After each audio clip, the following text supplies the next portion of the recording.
Welcome back, Panther fans. I'm David Brown here with Ryan Graham, Hey, y'all. Tim Thurber, Hello.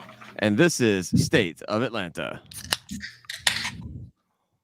Ooh, just got Welcome back. Oh, you get beer all over the microphone? a little bit. Got you a brand new microphone. You're gonna spill beer all over it. Apparently, I don't spill on my desk. I spill on the mic. I was about to say, I was like, I guess I'm next. Ryan spilled on his desk several times. You spilled on the mic, so I'm gonna. It was like 112 pack was all shook up. It happened. So yeah. So what do you guys want to talk about? Anything happened this past I weekend? don't, doesn't feel like there's very much Georgia State news these days. Not really. A lot. No. Yeah, I mean, Tim, you were coming back from a cruise. Ryan, you had a little weekend getaway. I did a barbecue competition. Anything in Georgia State news come up at all? I don't think so. I heard they played a little basketball this weekend. Oh yeah, that's right. There was that weekend series, right? They played a couple games down in the exhibition series down in Florida or something like that. Obviously, just kidding. Punched the ticket to the dance with a big win last night over Lafayette. Bob Marlin still sucks. But yeah, that's awesome. So Ryan, all season long, I kept on saying I had no idea what this team was, and you just were flat out saying you knew what the team was. It's just a bad basketball team. Do you want to address that at all? Look, I still have I stand by my statements when I made them. All right, working with the data that I had, and I would still say that through 10 win, we're on a 10-win streak right now. I think. Right. We have looked quite sloppy at times, and even the announcers last night were saying something like the team's been shooting like 40%, and they were like, it's pretty chaotic. It's really hard to imagine a team winning shooting like that, but here we are 10 wins later. So something's working. I'm not going to take it champions. from them. They're clearly good, but there's problems. So. Tim, is it a testament to how good this team is or how bad the Sun Belt is as a conference? I mean, I always thought the team had the talent, right? I mean, I kept saying they got to keep playing. They had no team in November, December, January that was like consistent, right? We had players out all the time, injuries. Sosame was out with an injury. Right. We had lots of COVID injuries. Lots of COVID contact tracing injuries that all throughout. And then finally, Sosame comes back. We've gotten all the contact tracing injuries behind us, and we start slowly becoming an actual team. Well, it wasn't perfect by any means. Yeah, exactly. So Sosame coming back was not the shot in the arm we thought it was going to be. We thought once he came back, all our woes were behind us, and we were gonna win. No, it took a while for this team to figure out how to win with him. But obviously, I don't think we're in the same position that we're in right now without Sosame coming back when he did. Absolutely not. I mean, we would have been okay, but I don't think we would have won the tournament. I think we'd be, a couple wins less, honestly. Right. So, obviously we all went out to Manny's last night to watch the game. Great turnout. I don't know if y'all went back and watched any highlights or replays or anything from the game yesterday. Something I missed when we were celebrating was Sosame's celebration on the field. He just basically collapsed on the court and just like tears. They call him Big E. I think the E is not for LEL. It's for emotion. Like he's just an emotional guy through all of it, and it was just great to see him. And then the way that the team just piled upon him, and it was a very, very big emotional moment. It was very cool to watch that on the replay today. Yeah, if you've not seen it, I would check it out. One of the last home games when he was he came at the crowd and was like hyping us up. I think we talked about it on one of the other episodes, but I don't know, just it stood out too. It was very emotional, but good, in a nice way. Yeah, and what a way to go through the tournament as well. Arkansas State with their just behemoth of a man on their team to be able to beat him and that squad. Then Appy get revenge for what happened to us last season. And then it's always fun to face off against Bob Marlin and the Lafayette, whatever they call themselves. Ooh la la. The Lafayette ooh la la. The Peppers of Chili's. So the Arkansas State game was interesting. I think that one closely followed our normal kind of performance where we shoot in the mid 30s. Our three-pointers are horrible, below 20. The free throws, again, are what saved our ass. I mean, we We were 16 of 16 going into the final minutes. Now, if you watch the game, Kane Williams missed 3 of 4, which allowed Arkansas State to actually have a chance to tie it. But then he got the steal to seal the win. But we ended up 17 of 22 after we went 16 of 16 in a row, which is unheard of for Georgia State basketball, making that many free throws. So I think for that game, Arkansas State could have nipped us easily. We weren't the same team the last 2 games. We didn't really have like a star that stood out. Our defense won us the game, and honestly, again, free throws, which isn't Georgia State basketball, won us that game. Yeah, I was afraid that I may have found the secret recipe of superstition to win the game on Saturday. I was at that barbecue competition. I didn't get back until the last couple of clock minutes of the game, and I've been awake for 36 hours. I'm covered in smoke and charcoal and sweat and everything. I'm just exhausted. I want nothing more than a shower. But I pull up the game on my phone. There's like 30 seconds left. I'm standing naked in my bathroom watching the last 30 seconds of the Arkansas State game when I think it was Kane that got the steal to end the game. And I'm like, man, if I have to watch every game naked in my bathroom, this is going to get very awkward when friends come over. Hey, you want to come over? Yeah, I guess. But you going to come hang out with me? Nope. No, I'm going to be in the bathroom. Why is there a big screen TV in your bathroom? It's the only place to watch the game. Come on in. Why are there chairs set up in here? And why is there a buffet table? Oh, God. No, but no. Kane and Corey both kind of came out to be like the stars of the conference or for the tournament games, right? Oh yeah, I was thinking they both put on awesome performances and kind of was it Kane had like 29 points or was it Corey that had 29 points in like back-to-back games or something ridiculous? Kane, I mean the only star out of the Arkansas State game was Kane. He had 23, which was pretty decent for him shooting night. But I mean, if you look at our stats, we're regular old Georgia State, nothing super special. I mean, our defense won it, and then when you progress to the next game and we just blow up all over the place. Well, we talked about it last night, and I think that we've mentioned on here before, but it's so weird watching this Lanier team versus the Coach Hunter teams because we were just offensive powerhouses, and we were routinely winning games by putting up 80, 90 points, sometimes even hitting the 100 mark. I mean, that being said, the other teams are also, I mean, we're talking about like, 6-point win games, 8-point win games. So the other teams were putting up that many points as well. We weren't very defensive. And now I went into the game against Lafayette thinking this game was going to end in the 60s where we have almost 50 points at the end of the first half. Yeah. So it's a completely different style of a team to watch. And it's, at least for me, someone who never really paid a lot of attention to basketball, especially college basketball growing up, seeing just two different things it's wild and crazy to me. You would think that I would think that things just kind of continue, especially when you have a lot of the same players from Coach Hunter's team. It's just a different style of play. It's been weird to watch, wild to watch. Hey, you said it was Corey and Kane show over the weekend, but I think Sosame is the one who I only saw the one thing, but maybe they were too. But he got the all-tournament team or something. First team, an all-tournament team, and I think that Corey got championship MVP, like the game MVP. Oh, all right. Yeah, I think that's correct. Yeah, but but Sosame, he's not the kind of player that's supposed to be scoring a lot of points. He's there for so many different reasons, and and not even just the rebounds, which he's fantastic at. Yeah, but just leading that team and just being the heart and the soul of the team out there on the court. It's awesome. Interesting thing. Go ahead, Tim. No, he's been quietly racking up double doubles in every tournament game. He gets close. He always has 10 to 13 rebounds, and he'll usually score 8 to 12 points. But every tournament game, he had a double double, which is impressive. I mean, he definitely has the team's heart. I mean, he made in the Raging Cajun game. Why did I say that? Lala game. Yeah, sorry, I'm being nice to them. The Swamp People game, he actually had one of the more key series where he got fouled and made a 3-point play. Mm-hmm. So I mean, And he landed on a couple of different players throughout the tournament as well. Like, Yeah, you got to do that. He definitely hurt someone. He hurt someone in Appalachian State, I think. Yeah.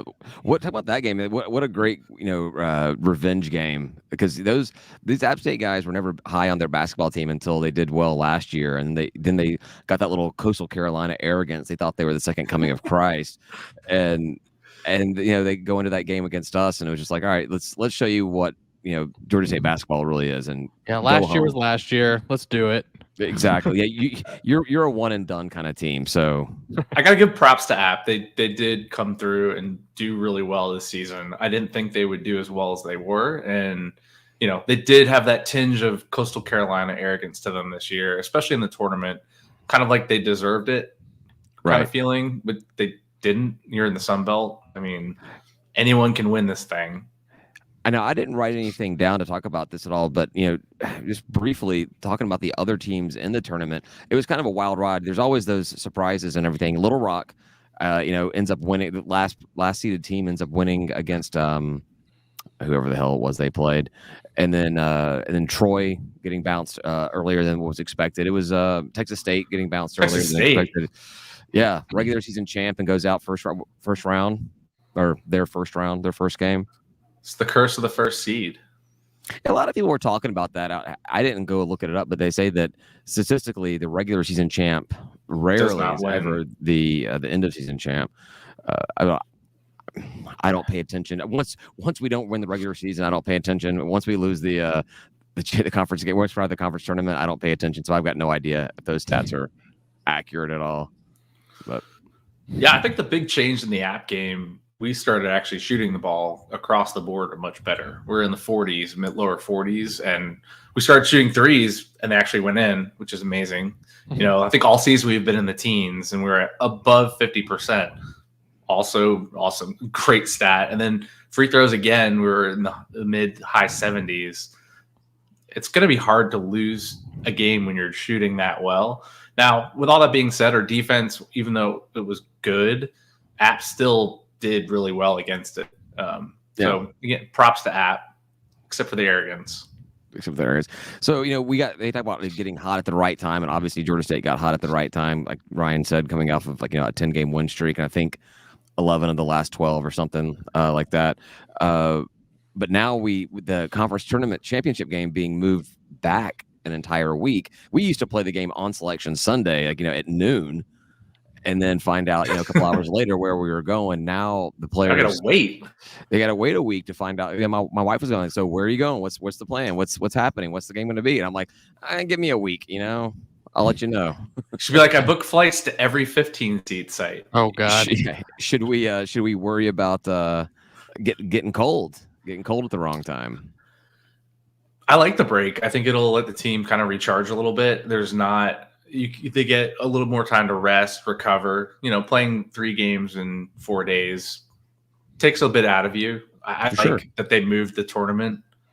We're not a power conference, so we don't really need to end on the Selection Sunday and have no lag time. I think it's good. It also lets the selection committee maybe look at our work over the last 10, 13, 15 games. And instead of trying to figure it out at the last second when, we just won the Sun Belt tournament, we got to slot them somewhere.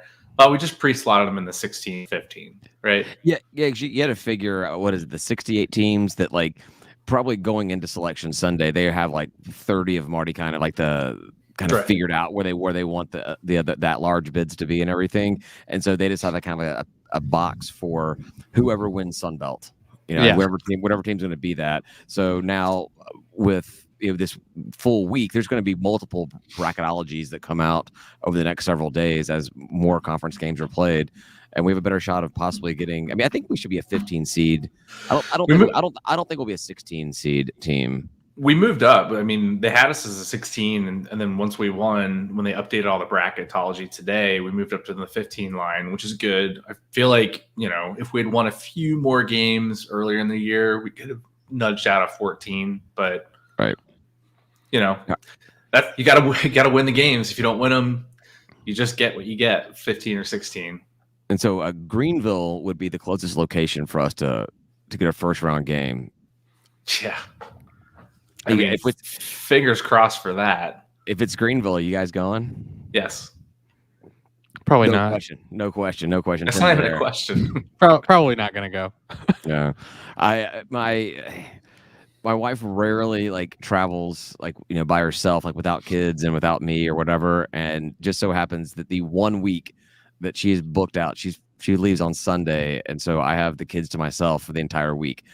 There's no way I'm making it to any game, no matter where it is. They might like basketball. Just bring them with you.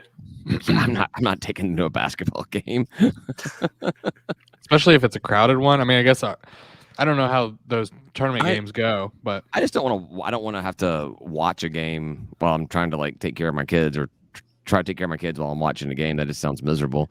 So yeah, that's just not going to happen for me. But I will be able. I can get a sitter to go out and watch the game at Manny's or wherever we decide to do a watch party here, because that was a good time. We had a great time at Manny's last night. Yeah, no, I wanted to get back to that. So I'm glad you did. It was really cool. They took care of us. They put us on the back patio. It was all sealed off and like just us back there. We could be as loud as we wanted. We could be as obnoxious as we wanted, and we were. And and everyone was being real generous with PBR pitchers. So it was a good time though. I had a blast. I think David drank some PBR too. I drink some PBR. I mean, you put a pitcher in front of me and you say drink up. It doesn't really matter what it is unless it's sour beer. Mm-hmm. I'm going to partake. I was funny on the Panther Talk. Ed had said that no joke, he was buying champagne for everybody when Georgia State wins the conference championship. And so I go, okay, cool. Literally, dude comes in before he even ordered his own first drink. He's like, what's the champagne situation here? Do you guys have bottles of champagne? And he had him sitting out there with like, what? 3 or 4 minutes. It was like 10 minutes a game. It was way too soon. It was too early. As a Georgia State fan, we are never that confident. I mean, it was way too soon. Atlanta sports fan, Georgia sports fan, forget it. Like, I think that's the curse right there. Pull the champagne out. That means they're definitely losing. We were tempting fate there by having that champagne out. But cheers to Ed. I did drink the champagne when we did win that game. It was a lot of fun. It was a whole lot of fun. It's a good little spot, like you said, Ryan, having that back area to ourselves, being able to be as unruly as we want to be. Service, it took a little while to get things rolling, but once she realized that we were a bunch of raging alcoholics, the beer kept on flowing pretty freely. So it was a good time. While I miss Bada Bing's, Manny's has more selection and better food. I thought food was great at Bada Bing's. That was really good. I mean, I wouldn't say great. It was fine. I mean, as bar food goes, but for me, like, my favorite cuisine is bar food. Like, give me potato skins and wings, mozzarella sticks any day. That's what I would live off of. I had mozzarella sticks for dinner tonight. Nice. I like it. I thought it was a good setup. I thought we should do more watch parties there. I mean, we did the one that I barely remember when we played UNC, which was a lot of fun. Even though we weren't outside on the patio, it was still a great atmosphere. So, and we are undefeated when I stick around for an entire Georgia State game. You should make sure your wife understands that. I will let her know. I'm sure she won't care at all. But that's a key stat. Yeah. So I told Tim Tim this yesterday with the whole tournament stuff. I'm selfishly, since I can't go to the game no matter where it is, I'm selfishly hoping we get like one of the West Coast, San Diego, or I think there's a Portland or Oregon. There's a Northwest one as well. Those are cool destinations for the guys. Yeah, I'm hoping that happens. It's just because if I can't go, I want it to be as difficult as possible for everybody else because I'm stupid. And then we all go to Manny's. And they turned into a bigger watch party at Manny's. Oh, yeah. By the way, shout out to Andrew, who has been on the show before. He's the one that organized everything at Manny's. So thanks to him for putting that together, since the three of us were kind of had our own things going on over the weekend. Because they watched the Saturday game. They watched the Ark State game there as well. They had a decent turnout for that as well. Yeah. So, yeah. I was laughing because I think none of us actually watched the first game, right? And then I told you I watched 30 seconds while I was naked. I rewatched the first game. You only watched half of the second game, right? And neither me or Tim watched it. Yeah, I got back from my bowling league on Sunday night and caught the pretty much the entire second half of that App State game. But yeah, so we're really dedicated to this podcast when we don't even watch the sports we're supposed to talk about. Look, man, I was on vacation and I was busy. Matt did the question. Manny has ESPN Plus. Yes, they do have ESPN Plus streaming in both their main bar area and in the back patio. But I think it's only I was going to say just the one TV in the back area that has like the Roku or whatever set up. But hell, they only had one TV that was working in the back patio last night. I think they had like a storm and a power surge came by and like knocked out the other TVs. So they'll be getting it fixed. But yeah, I was told that as far as streaming goes, they only have the one TV in the back. Because we watched wasn't UNC on a like no, it was major no, it was regular. It was ACC network or something, wasn't it? Yeah. It was ACC network. Whatever. I was able to watch, so I forgot as I was drinking on the cruise. I did get to watch the last 5 minutes of the Ark State game, and then I rewatched actually most of it today. I just was curious how things went, watching the game like Ryan watches games where I just see score updates is pretty difficult to watch college basketball. Yeah, especially when they go on one of those like 7-minute streaks where nobody's scoring, and you're kind of like, "Is this updating? Like, what's refresh? Is this real life?" Yeah. I went. So Georgia State releases like a little 2 to 3 minute highlight clip after all the games. So I went back and I did watch those for all the games this weekend. It's fun. That I still like that Kane steal for that Arkansas State game was just like so like clutch when it happened. Because it was a 3-point game, like 65-62 or something. It was, yeah. They've got the ball. I mean, it's only a few seconds left, but they're going to try to make that midcourt shot to do something. And he's just like, no, that's my ball. That's my ball. It's my ball, and I'm going home. He made up for missing 3 of his prior free throws on that one completely. He actually, I want to ask if we ever on the program, he laughed after he missed them. I don't know if he's just like trying to psych himself out so that he starts making them, but he's a sociopath. He's an absolute sociopath. I don't know. I'm just saying that. I've got no idea. I've never met him before. He was just laughing at himself for missing three free throws. I mean, I'm kind of like that. Whenever I played sports, if somebody else like messed up, I'd laugh it off, no big deal. But then if I messed up, I would be like, just I'm so stupid, I'm horrible, stupid. Yeah. But so I think it was the announcer's fault that we missed the free throws though, because there's Georgia State is perfect, 16 for 6. I was like, we're missing. Yeah, I think that was my fault with Jalen Thomas last night. I think he got made his first 2 or 3 baskets, and I was like, "Is Jalen Thomas 4 for 4 right now?" And like, shut up. 4 for 5, and then he missed the very next basket. Yeah, so I looked a little bit to see who some predictions on of us playing. One was Arizona out in San Diego. One was Duke in Greenville. Kentucky and Indy. Is that another one of them? Yeah. The Duke one, somebody made a comment about how great would it be with this being Coach K's last season. Like if Georgia State was the team that kept Duke, like knocked him out first round, that'd be awesome. If we play like we played the last 2 games and obviously ramp up the defense even more, we have a chance. Easy, like a good chance. That's what I don't know about this team is because I haven't known all season long is. Yeah, I think we can hold our own with just about anybody, but if we're not scoring, a lot of points, it's really hard to predict that we're going to have a big upset against a 1 or a 2 seed team in the tournament. But I've got no. Maybe we find a way to just shut them down and we keep them scoring under 60 points, and we figure out a way to do it. That's why it's an upset. That's why it's an upset. I will not be upset. I will not be upset at all. All right. 25 minutes of basketball. We beat that horse to death on that because there's another topic I want to get to because it was kind of a big thing for football over the past week, and that is losing 3 of our football assistants off 2 to Tulane, 1 to Kentucky. Was it Kentucky? No, Louisville, right? Louisville. One of those schools up there. Ridiculous. And Coach Elliott does not seem very, very pleased with the situation. No, to have a public comment out there that included cuss words was pretty indicative of his feelings.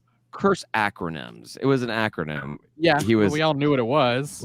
Yeah, I think he tweeted it was something along the lines of the coaches transfer portal is very active this weekend. Hashtag SMFH, shaking my freaking head. Yeah. I actually. So when you read that, did you actually envision him like sitting out on like the patio of his South Carolina house, like on the lake, with like a cigar and a bourbon or something like that, just like going through his phone and he gets a message from Coach Robertson. It's like, yeah, dude, I'm bouncing, I'm out. No, I don't get all sad about the fact that he lives in South Carolina on a lake. So I imagined him just standing on our football field, like with his hands on his hips, just where he always is, doing the Forrest Gump on the boat dock. He's just taking it all in and being like, shake my effing head. Well, it really sucks this late in the. I mean, it's still spring practice and everything, but just like. Normally, you get all these coaching changes like immediately after the bowl games finish up and the championship's done. You see that big coaching carousel go through, and it's really late. I feel like to lose, this many coaches. Yeah, I mean, what really gets me is that Stepp just got his promotion to offensive coordinator, and like that just happened.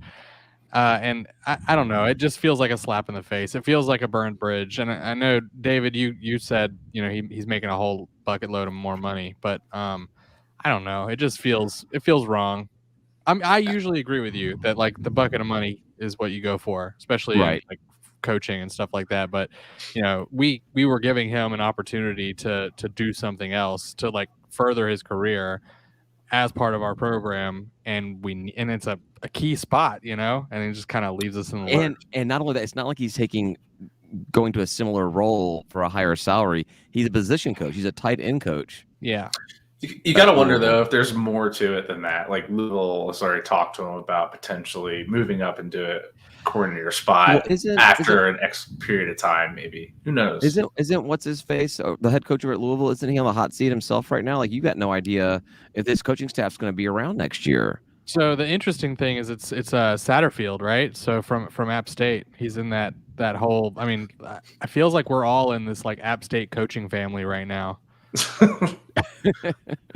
I mean, really.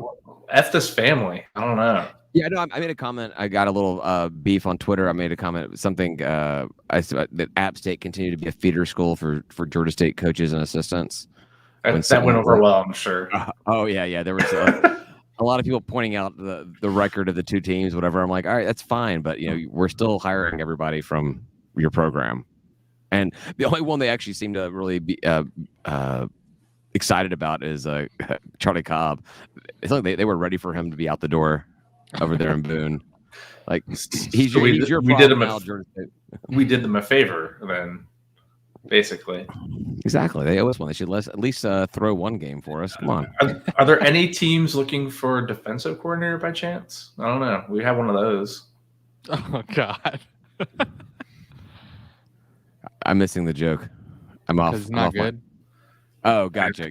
Yeah. No, well, I mean, our defense kind of did well at the end there. It just takes a while from. We're good. Our defensive coordinator is good at Sunbelt football. He's not good at conference football. I thought you were saying basketball. I probably almost did. That's awesome. Yeah. So I guess we'll see what happens here in the next few weeks if we're going to replace these. I mean, we're going to replace the guys, obviously, but I think this points to a problem we have with the setup is the assistants pay pool is just not big enough to keep some of these coaches around. So when someone's making $250 a year and you offer them $450, that's a significant bump in salary. But if he was already making $350, $375, maybe going to a hot seat coach as a position coach, maybe that becomes less attractive. I don't know. I'd be interested in how we already compare to like other Sunbelt schools in that regard. I think we're on the lower end of it. Last time I heard about it, but that was probably a couple of years ago. I think because there's like there's the outliers because you've got like whoever it was, what's his face, the Lafayette guy that just went to Florida or wherever he went. Napier. Napier. He was making like he was the highest paid coach the Sun Belt. He was making a lot of money. I don't know if it was $1 million plus or how much $1 million plus it was, but it was a lot.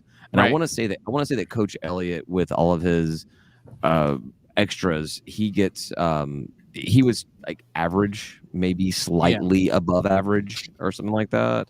Yeah. Yeah. But I think the assistant pool is not super high. Yeah. Cynical Peach. All those hires from App State, we still can't beat them. Yeah, that's true. True story. We're gonna do it. We're getting there. We're gonna do it this year. We have them. We have them here, right? Are we? We there? We're there. We're there this year, right? Yeah. We had them here this year, right? Yeah. All right. Yeah. Coach Elliott has work to do. Yeah. I wonder. I put this one note down. I did write one thing about the coaching thing. Was the assistant coaches saw our crap schedule from the Sun Belt. They're like, nope, we're out of here. This schedule sucks. First train out of town. Is there any talk on Panther Talk or anywhere else about, if they're looking? I guess there's not that many internal coaches left, but if they're looking for an internal or external hire, I think there is a coach on staff that wanted the offensive coordinator job, and will probably be the interim offensive coordinator, and I can't remember his name at the moment. So that will probably be that interim role until somebody else comes in there. But we'll see. There's been no speculation at this point on anything. Cool. So sometimes Ben comes through with stuff like that, Well, I think that one of those coaches may have been his inside source to everything. He may have lost his like little. He's got to do some more relationship building with whoever comes on. Yeah. Now. Yeah. What else you guys got? I don't have any. That's the two big things: is the basketball, dancing, and football coaching. Yeah, there was baseball had a really good week. We swept Villanova. Yeah, 3-game series in Panthersville, and I'm going to check it right now. I think that we beat somebody today. Earlier today, Wofford. Yeah. So we're on a started the season on a 4-game win streak, lost 5 games in a row, and now on a 4-game win streak again. So this is just the Georgia State way. It's exactly. There's ups and there's downs. I was looking at the schedule trying to figure out another game to go to, a baseball game to go to, and with my personal schedule, I don't think I can make it out until towards the end of the season and well into conference play to get a game to go to.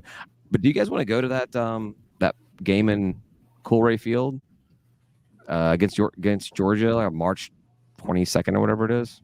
It's a Tuesday night. It's a Tuesday night, so we'd either have to record on a different night or come back after a baseball game and record at the Coolray Field. I don't know. Yeah, no idea. I mean, it could be cool. Kind of fun. It'd be fun to go up there. That's where Coolray Field is. Where I did that barbecue competition this weekend. Oh yeah. So yeah, and there was a guy, Darren. I can't remember his last name right now. Darren, who was on the inaugural football team, and he now has a business where he builds barrel smokers. And I got a picture. I think I posted it. No, I posted it on our group chat. I don't know if I can put it on Twitter or not. But yeah, a picture. He has a Georgia State branded barrel smoker. It was sharp. It was one of my buddies, the buddy I was cooking with. He's an Ohio State fan. He's like, I have zero interest in Georgia State. That was a badass looking smoker. It was so cool looking.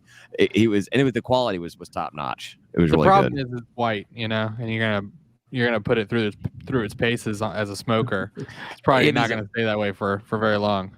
It doesn't matter if it's blue either. It's gonna. Oh yeah. Yeah. They're gonna get all. I watch a lot of cooking. We're getting on cooking stuff. I watch a lot of barbecuing stuff, and all their stuff. Whenever they all the videos, everything is so clean and crisp. I'm like, I cook one time, and my thing is just filthy. Like, how do you keep your things? Yeah. Anyhow, how do you keep your thing clean? How do you keep your thing clean? Those are other videos that I watch on YouTube. I think we're heading into last call territory with the conversation. Yeah, probably. We are. Yeah. We got one more comment here from Cynical Peach is on. Coaches leaving makes me less optimistic about the season. 6-6 if we're lucky, but Georgia State might be falling behind in the East. Yeah, I'm not gonna lie. I am nervous. Obviously feeling good about the way the season ended with the best record in school history, offense all coming back. But yeah, I don't know. We'll wait and find out who we get.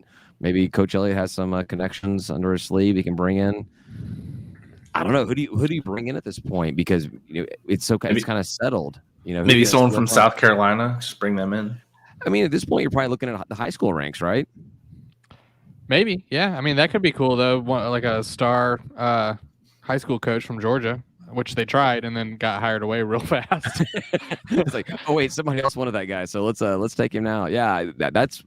I have no idea how that whole hierarchy goes, but at this point, I'm like, who are we stealing? What FBS or FCS program are we stealing from? At this point in the game, it's probably going to be.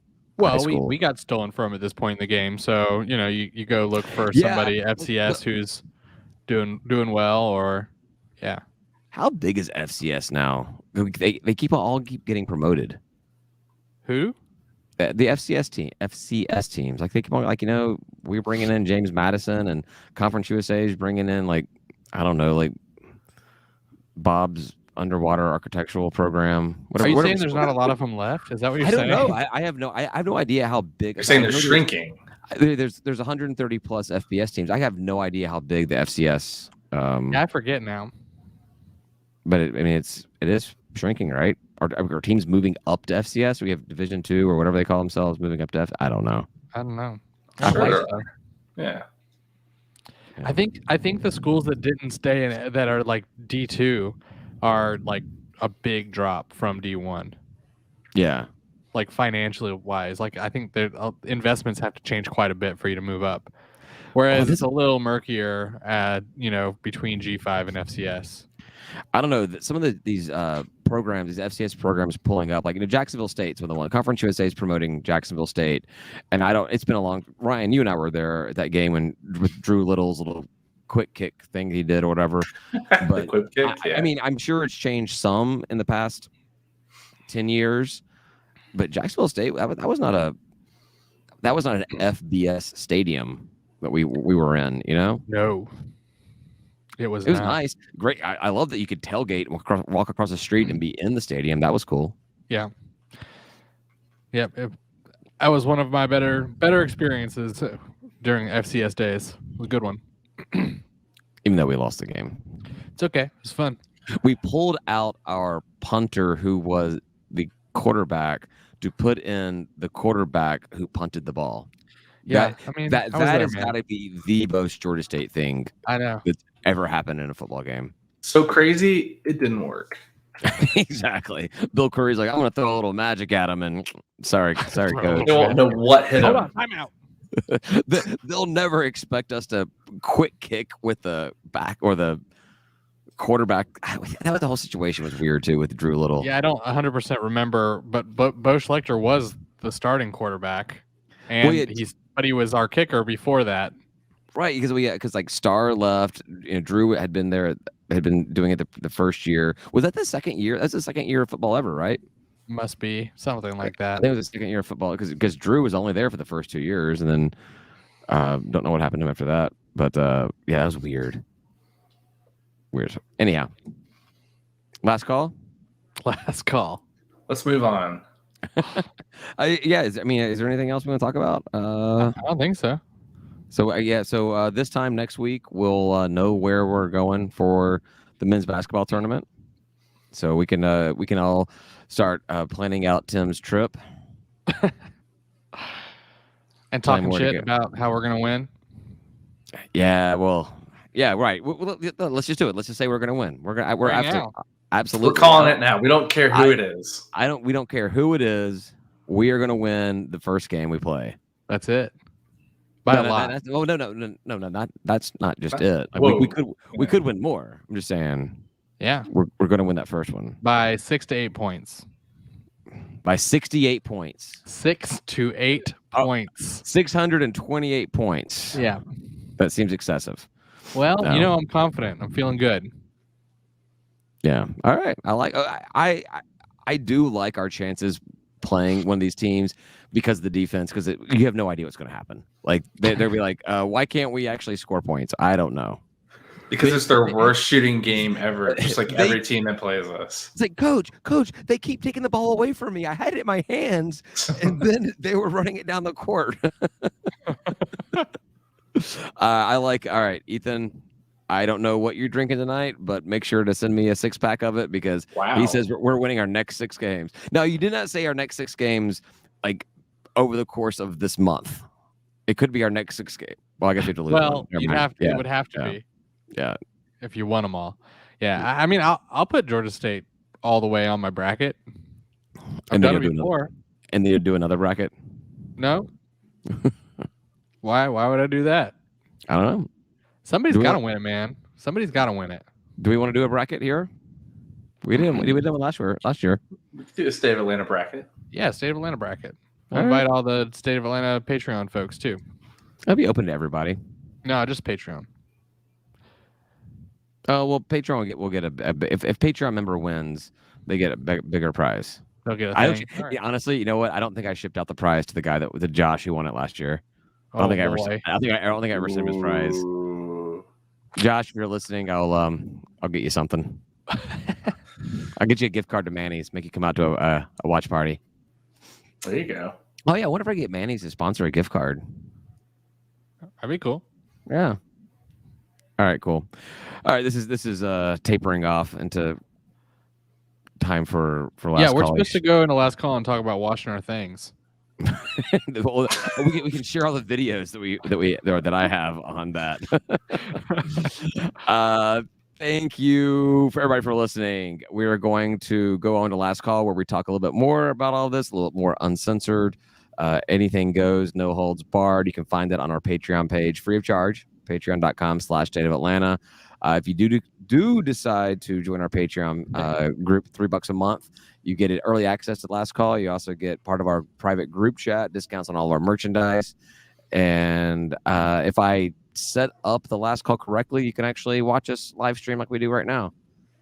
Like last week, I just did record only because I'm an idiot and I don't know how to operate a computer when I'm drunk or when I'm sober, which really makes my job difficult. So anyhow, thanks everybody for listening. Say goodbye, guys. Goodbye, guys. Peace.